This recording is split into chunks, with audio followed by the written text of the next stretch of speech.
Right, మనం breaking news చూస్తున్నాం. అల్లు అర్జున్ ప్రస్తుతం చిక్కడపల్లి పోలీస్ స్టేషన్ లో ఉన్నాడు. పోలీస్ స్టేషన్ దగ్గర ప్రస్తుతం టెన్షన్ వాతావరణం నెలకొంది. పోలీసులు బన్నీని 2 గంటల పాటు విచారించనున్నట్లు తెలుస్తోంది.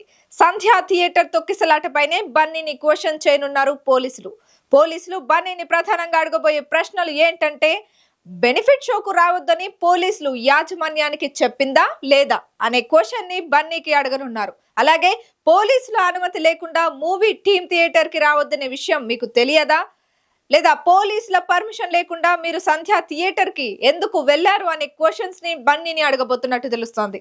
సంధ్యా థియేటర్ కి గతంలో ఎన్నిసార్లు వెళ్లారు, మీతో పాటు సినిమా చూసేందుకు ఎంతమంది వచ్చారు, సినిమాకు ఫ్యామిలీతో పాటు సెక్యూరిటీగా ఎంతమంది వచ్చారు, వారి వివరాలేంటి, మీరు థియేటర్ కి రావడం వల్లే తొక్కిసలాట జరిగింది, దీనికి మీ ఆన్సర్ ఏంటి, అభిమానులకు చేతులు ఊపుతూ ర్యాలీగా సంధ్యా థియేటర్ కి ఎందుకు వెళ్లారు అనే క్వశ్చన్స్ ని బన్నీని అడగనున్నారు.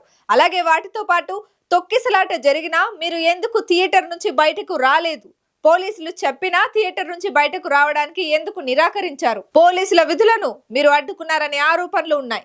దానిపై మీ సమాధానం. రేవతి కుటుంబంతో మీరు మాట్లాడారా, వారికి ఎలాంటి భరోసా ఇచ్చారు, అభిమానుల మీద దాడి చేసిన బౌన్సర్ల వివరాలు ఏంటి, ప్రెస్ మీట్ లో మీరు చెప్పిన విషయాలపై వివరణ ఏంటి, ఓ మహిళ చనిపోయిన విషయం మీకు ఎప్పుడు తెలిసింది, వెళ్ళేటప్పుడు మళ్ళీ అభివాదం ఎందుకు చేయాల్సి వచ్చింది అనే క్వశ్చన్స్ ని బన్నీని అడుగుతారేమో అని అందరూ అనుకుంటున్నారు. మరి ఇవే క్వశ్చన్స్ బన్నీని అడుగుతారా లేదా ఏం క్వశ్చన్స్ అడుగుతారో మనకు 2 గంటల తర్వాత తెలియనుంది.